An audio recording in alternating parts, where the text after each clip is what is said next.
সকলো নাৰীৰ মনত বা সকলো ছোৱালীৰ মনত এটা প্ৰশ্ন থাকিবই যে আমাৰ স্বামীজনে কেনেধৰণৰ হ'ব। হয় দিয়কচোন, এজন ব্যক্তিৰ লগত এখন সংসাৰ পাতিবলৈ যাওঁতে সেই ব্যক্তিজনৰ স্বভাৱ কেনেকুৱা হ'ব, তেনেকুৱা প্ৰশ্ন সকলো মনত থাকিব। আৰু তাৰেই সেই প্ৰশ্নৰ উত্তৰ আপোনালোকক এই ভিডিঅ'টোৰ জৰিয়তে আপোনালোকে নিজে নিজে গম পাব যে আপোনালোকৰ স্বামীজন কেনেধৰণৰ হ'ব। সেইকাৰণে আপোনালোকৰ সুবিধাৰ্থে এই ভিডিঅ'টো প্ৰস্তুত কৰি লওঁ। নমস্কাৰ বন্ধুসকল, মই হীৰেন। আজি এই ভিডিঅ'টো বিশেষকৈ মহিলাসকলৰ বাবে এই ভিডিঅ'টো প্ৰস্তুত কৰা হ'ল। এই ভিডিঅ'টো এইটো কাৰণে প্ৰস্তুত কৰা হ'ল যে যিসকল ছোৱালীয়ে ভাবি আছে যে মনত তেওঁলোকৰ হ'বলগীয়া স্বামীৰ কেনেধৰণৰ হ'ব, তেওঁৰ স্বভাৱ কেনেদৰে হ'ব আৰু তেওঁ সচৰাচৰ কেনেধৰণৰ কামত ব্যস্ত থাকিব আৰু তেওঁলোকৰ লগত সাংসাৰিকত কেনেধৰণৰ ব্যৱহাৰ হ'ব, তাৰে সম্পূৰ্ণ তথ্য আপোনালোকক এই ভিডিঅ'টোত আগবঢ়াম। আৰু এই ভিডিঅ'টো সম্পূৰ্ণ ভৃগুনন্দী নাৰীৰ যি পদ্ধতি, সেই পদ্ধতি অনুসৰি আপোনালোকক এই ভিডিঅ'টো প্ৰস্তুত কৰা হৈছে।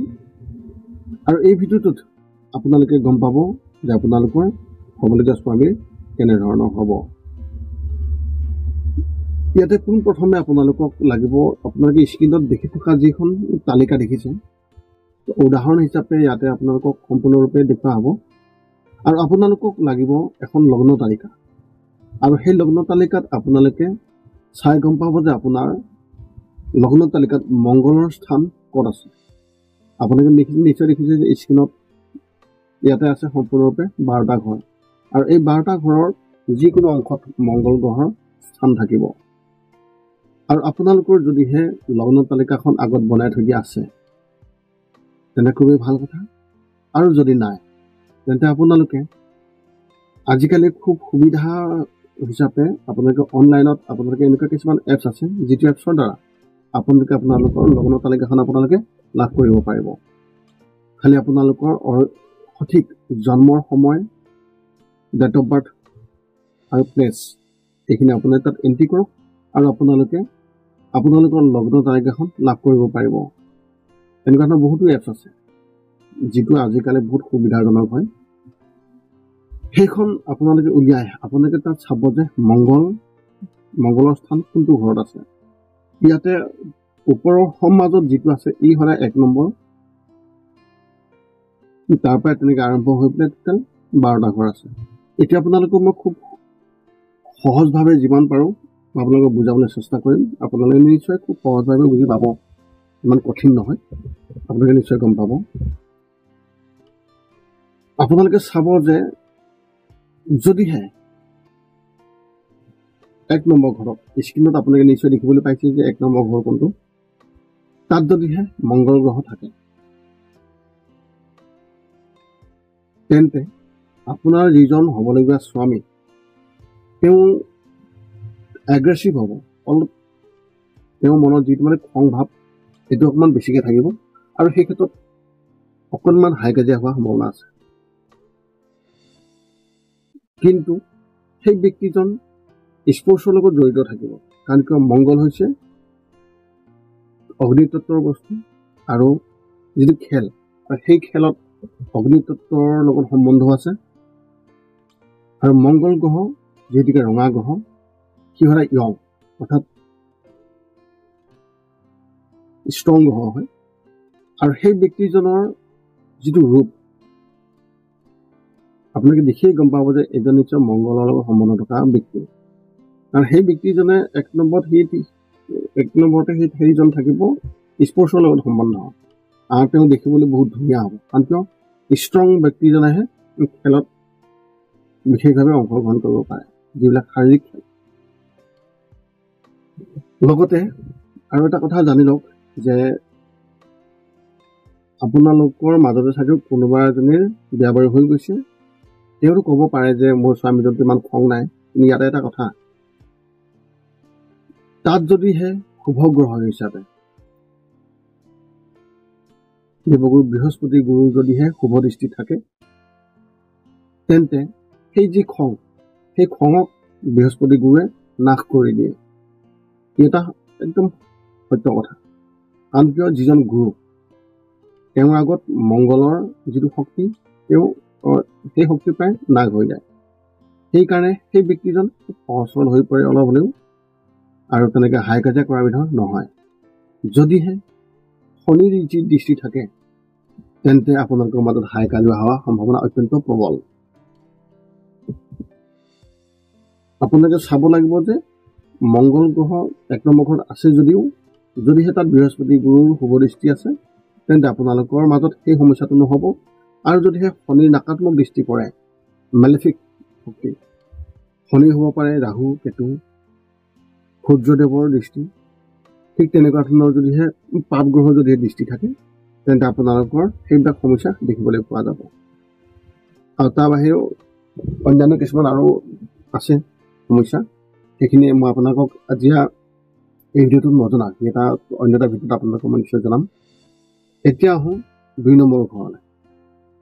2 নম্বৰ ঘৰত যদিহে মংগল গ্ৰহ আহি পৰে বা আপোনালোকৰ যদিহে লগ্ন তালিকাত মংগল গ্ৰহ 2য় ঘৰত আছে, তেতিয়া আপোনালোকে জানি দিব যে আপোনাৰ যিজন স্বামী তেওঁ অৰ্থনীতিভাৱে তেওঁ সবল, আৰু লগতে তেওঁৰ যি মাত কথা, তেওঁৰ যি ৰূপ যথেষ্ট ভাল, ধুনীয়া হ'ব, খুব সহজ সৰল ব্যক্তি হ'ব দেখিবলৈ, আৰু তেওঁ অৰ্থনৈতিকভাৱে যথেষ্ট সবল আৰু সমৃদ্ধিশালী ব্যক্তি হোৱাৰ সম্ভাৱনা অত্যন্ত প্ৰবল। তেওঁ দেখিবলৈ বহুত ধুনীয়া হ'ব। যদিহে অলপ আগত কৈ যোৱা কথাটো যে যদিহে তাত নাকাত্মক গ্ৰহৰ যদিহে দৃষ্টি থাকে, যিবিলাক পাপ গ্ৰহ, তেতিয়াহ'লে ইয়াৰ ওলোটাটো হোৱা সম্ভাৱনা অত্যন্ত প্ৰবল থাকে। এতিয়া আহোঁ 3 নম্বৰ ঘৰত। 3 নম্বৰ ঘৰত যদিহে মংগল গ্ৰহ আছে আপোনাৰ লগ্ন তালিকাত, তেন্তে আপুনি জানি ল'ব যে আপোনাৰ যিজন স্বামী তেওঁৰ যিটো স্বভাৱ সেইটো অলপমান খিংখিঙীয়া হ'ব পাৰে। কাৰণ কিয়, সেই 3 নম্বৰ স্থানটো অকণমান মেলেফিক স্থান হয়, সেই হেতুকে তেওঁৰ স্বভাৱটো অকণমান খিংখিঙীয়া টাইপৰ হ'ব পাৰে। আৰু লগতে তেওঁ সদ্যহতে এক্সপৰ্ট ইম্পৰ্টৰ যিবিলাক কাম বা টকা পইচা লেনদেনৰ লগত সম্বন্ধ থকা যিবিলাক কাম, তেওঁ সেনেকুৱা কাম কৰিব পাৰে। যদিহে তাত অলপ আগত কৈ যোৱা যদিহে তাত বৃহস্পতি গুৰুৰ শুভ দৃষ্টি থাকে তেন্তে ভাল হ'ব, মানে তেওঁ যথেষ্টখিনি শুভ হ'ব। আৰু যদিহে তাত নাকাত্মক গ্ৰহৰ প্ৰভাৱ থাকে তেন্তে অলপ কিছু অসুবিধা দেখা দিব তেওঁৰ যিটো স্বভাৱৰ ক্ষেত্ৰত। এতিয়া আহোঁ 4ৰ্থ ঘৰ। 4ৰ্থ ঘৰত যদিহে আপোনাৰ মংগলৰ স্থান আছে, অৰ্থাৎ মংগল যদিহে আপোনাৰ 4ৰ্থ ঘৰত আছে, আপুনি জানিব যে আপোনাৰ যিজন স্বামী তেওঁ আপোনাক খুবেই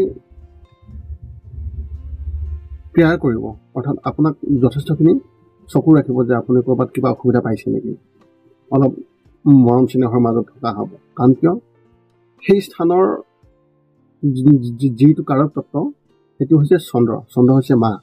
আপোনাৰ মাৰ নিচিনাকৈ আপোনাক যথেষ্ট পৰিমাণে আলপৈচানত ৰাখিবলৈ চেষ্টা কৰিব। আৰু যদিহে চন্দ্ৰৰ যদিহে সম্পৰ্ক থাকে তেতিয়াতো আৰু কথাই নাই। যদিহে তাত পাপ গ্ৰহৰ যদি কিবা প্ৰভাৱ থাকে তেন্তে অলপ অসুবিধা হোৱা দেখিবলৈ পোৱা যাব। আৰু লগতে এটা কথা, যদিহে তাত বৃহস্পতি গুৰুৰ শুভ দৃষ্টি থাকে তেতিয়াতো আপোনালোকৰ যথেষ্ট পৰিমাণে আপোনালোকে খুব সফল লাভ কৰিব। আৰু তেওঁ কৰ্মগত হিচাপে তেওঁ দেখিবলৈ পোৱা যাব যে গাড়ী ঘোঁৰা, মাটি বাৰী বা তেনেকুৱা ধৰণৰ যিবিলাক কাম, এক্সপৰ্ট ইম্পৰ্টৰ কামত তেওঁ ব্যস্ত থকা দেখিবলৈ পোৱা যাব। কিন্তু এটা ইণ্টাৰেষ্টিং কথা, আপোনাৰ যিজন স্বামী তেওঁ যথেষ্ট পৰিমাণে মাটি বাৰী, গাড়ী ঘোঁৰা থকা ব্যক্তি হ'ব। কাৰণ কিয়, সেই স্থানটো হৈছে ঘৰ দুৱাৰ, মাটি বাৰীৰ লগত সম্বন্ধ থকা যিটো স্থান, সেই হেতুকে তেওঁ সেইখিনি সমৃদ্ধিশালী হোৱাটো একো অস্বাভাৱিক নহয়। এতিয়া আহোঁ 5 নম্বৰ ঘৰ। 5 নম্বৰ ঘৰত যদিহে মংগল গ্ৰহৰ অৱস্থান হয় আপোনাৰ লগ্ন কুণ্ডলীত, তেতিয়া আপুনি জানিব যে আপোনাৰ যিজন স্বামী তেওঁ শিক্ষিত ব্যক্তি, তেওঁৰ আধ্যাত্মৰ লগত সম্বন্ধ অলপ হ'লেও থাকিব। লগতে যদিহে মংগল 5ম ঘৰত অৱস্থিত হয় আপোনাৰ লগ্ন তালিকাত, তেন্তে সেই অনুসৰি আপোনাৰ যিজন স্বামী তেওঁ শিক্ষিত হ'ব, কিন্তু স্বভাৱগত হিচাপে অলপ খিংখিঙীয়া হ'ব পাৰে, মানে অকণমান হাই কাজিয়া টাইপৰ হ'ব পাৰে যদিহে তাত নাকাৰাত্মক গ্ৰহৰ দৃষ্টি থাকে। এনে সেই স্থানো ইমান অশুভ স্থান নহয়।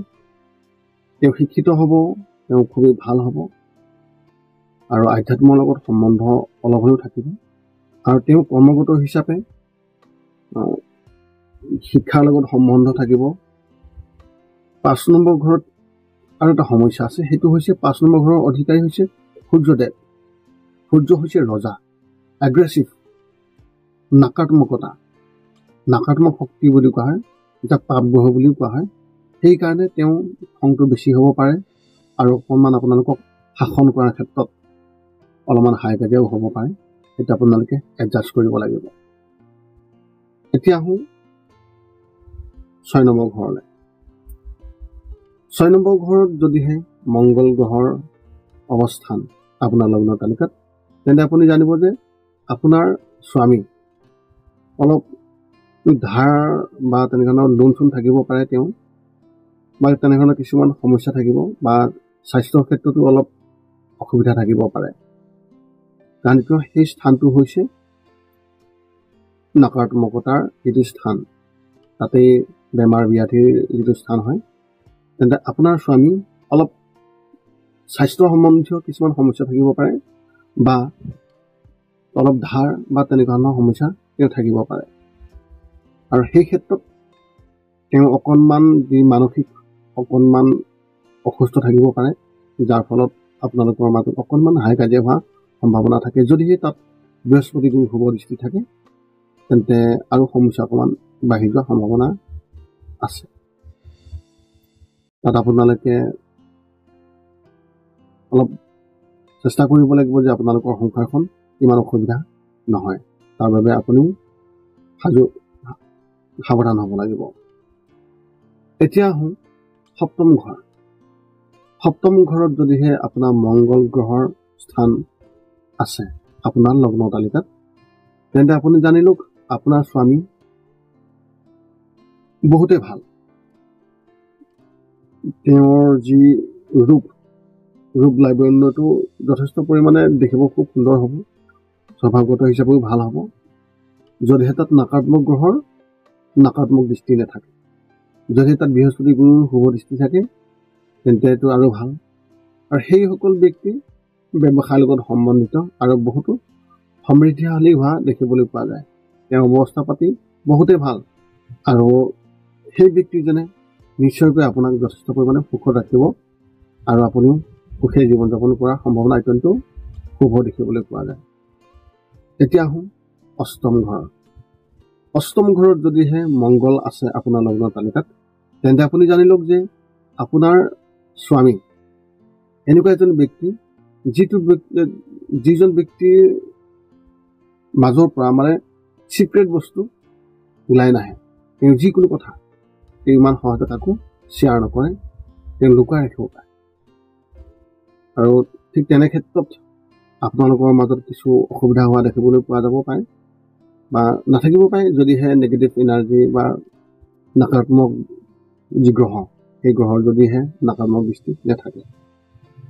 আৰু লগতে তেওঁক সদ্যহতে পেট্ৰলিয়াম বা মাটিৰ তলৰ বস্তুৰ লগত যিবিলাক বস্তু, সেইবিলাক বস্তুৰ লগত যিবিলাক মানে বিজনেছ বা কিবা তেনেকুৱা ধৰণৰ কামৰ লগত সম্বন্ধ থকা এজন ব্যক্তি হয়।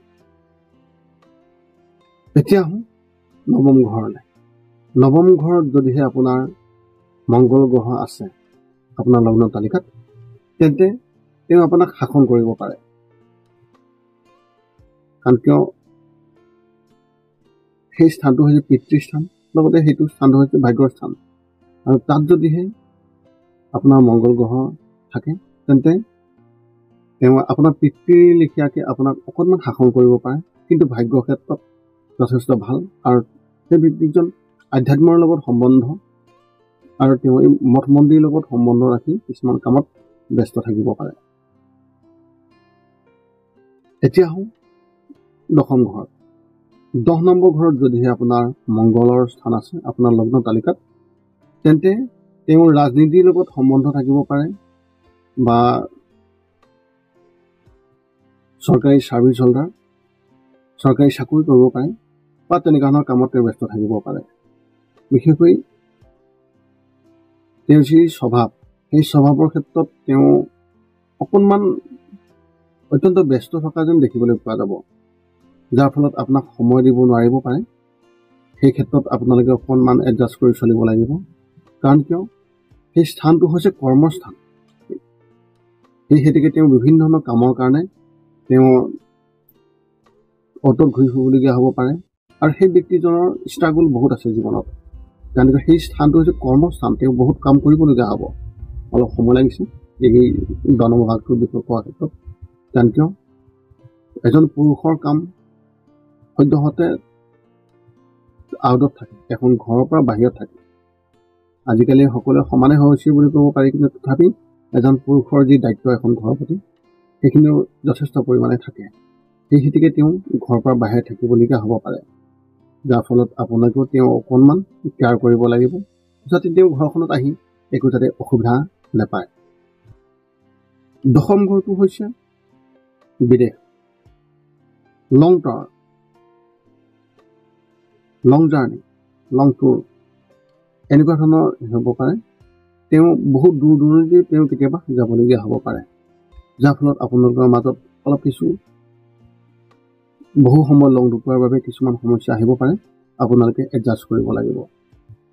এতিয়া আহোঁ 11 নম্বৰ ঘৰলৈ। 11 নম্বৰ ঘৰত যদিহে আপোনালোকৰ লগ্ন তালিকাত মংগলৰ স্থান আছে, তেন্তে সেই স্থানটোৱে এইটোৱে ক'ব বিচাৰিছে যে সেই ব্যক্তিজন চাৰ্ভিচ হোল্ডাৰ হ'ব পাৰে। কাৰণ কিয়, লাভৰ ঘৰ, তেওঁ সেনেকুৱা ধৰণৰ কামত বা তেওঁৰ জীৱনত প্ৰায় সকলো বস্তুৱে লাভ কৰিব। কেতিয়াবা নাকাৰাত্মক গ্ৰহৰ যি প্ৰভাৱ, সেই প্ৰভাৱৰ ফলত অকণমান দেৰি হ'ব পাৰে, কিন্তু তেওঁ লাভ কৰিবই আৰু আপোনাকো প্ৰায় সুখত ৰাখিবলৈ চেষ্টা কৰিব। কিন্তু সেই স্থানত সেই স্থানত থকা মংগলে এইটো ইণ্ডিকেট কৰিছে যে আপোনাৰ যিজন স্বামী, সেই স্বামীজনৰ অকণমান সৰু ল'ৰা ছোৱালীৰ দৰে যি স্বভাৱ, সেই স্বভাৱটো অকণমান থাকিব পাৰে, যাৰ ফলত কিছু সমস্যা তেওঁ সৃষ্টি কৰিব পাৰে। ধৰক এইটো নকৰিবা সেইটো নকৰিবা, তেনেকুৱা কিছুমান পইণ্ট তেওঁ উলিয়াই ল'ব পাৰে। সেই ক্ষেত্ৰতো আপোনালোকে অকণমান কেয়াৰ কৰিব লাগিব, যাতে তেওঁ সেনেকুৱা ধৰণৰ সমস্যা আপোনাৰ ওপৰত দেখুৱাব নোৱাৰে। কাৰণ কিয়, আপুনি যদিহে ভুল নকৰে, আপুনি যদি সুবিধা নিদিয়ে, আপোনাৰ কোনেও আপোনাৰ ভুল দেখুৱাব নোৱাৰে। সেই ক্ষেত্ৰত তেওঁ যিহেতুকে সৰু ল'ৰা ছোৱালীৰ যি স্বভাৱ, সেই স্বভাৱ যেতিয়া আছে, তেওঁ কিছুমান পইণ্ট উলিয়াই ল'ব পাৰে। তাৰ কাৰণে আপোনালোকে এডজাষ্ট কৰিব লাগিব। এতিয়া আহোঁ 12 নম্বৰ ঘৰ। 12 নম্বৰ ঘৰত 12 নম্বৰ ঘৰত যদিহে আপোনাৰ লগ্ন তালিকাত মংগল গ্ৰহ আছে, তেন্তে আপোনাৰ যিজন স্বামী, তেওঁ আধাৰ কাষ্ট হ'ব পাৰে, বা নতুবা তেওঁ আপোনাৰ ষ্টেটৰ বাহিৰৰ বা দেশৰ বাহিৰৰ হ'ব পাৰে, বা আদাৰ ৰিলিজন অৰ্থাৎ অন্য ধৰ্মৰো হ'ব পাৰে। কিন্তু তেওঁ যথেষ্ট পৰিমাণে ভাল হ'ব। তেওঁলোকৰ লগত আপোনালোকে সুখত জীৱন যাপন কটাব পাৰিব, ইমান বেছি অসুবিধা নাই। খালি আপোনালোকে নিজকে অকণমান এডজাষ্ট কৰি চলিব লাগিব। এই আছিল আপোনালোকৰ মংগল গ্ৰহৰ লগত সম্বন্ধ ৰাখি নাৰী জ্যোতিষ অনুসৰি আপোনালোকৰ স্বামী কেনেধৰণৰ স্বভাৱৰ হ'ব, তাৰে সম্পূৰ্ণ তথ্য খুব সহজভাৱে সৰলভাৱে আপোনালোকক দিবলৈ চেষ্টা কৰিলোঁ। যদি আপোনালোকৰ ইয়াত কিবা সুধিবলগীয়া থাকে, তেন্তে আপোনালোকে এই ভিডিঅ'ৰ তলত কমেণ্ট কৰি আমাক জনাব পাৰে, আৰু আমি আপোনালোকৰ সকলো প্ৰশ্নৰ উত্তৰ বা সকলো কমেণ্টৰ উত্তৰ আমি যিমান পাৰোঁ সিমান সোনকালে আমি দিবলৈ চেষ্টা কৰোঁ। যদি আপোনাৰ মনত এতিয়া জ্যোতিষ সম্বন্ধীয় কিবা প্ৰশ্ন আছে, আপোনালোকে এই ভিডিঅ'ৰ ডিছক্ৰিপশ্যনত গৈ আমাক কল কৰি সুধিব পাৰে, বা আপোনালোকে আমাক কমেণ্ট কৰিও জনাব পাৰে। পুনৰ লগ পাম অন্য এটা ভিডিঅ'ত। আজিলৈ ধন্যবাদ।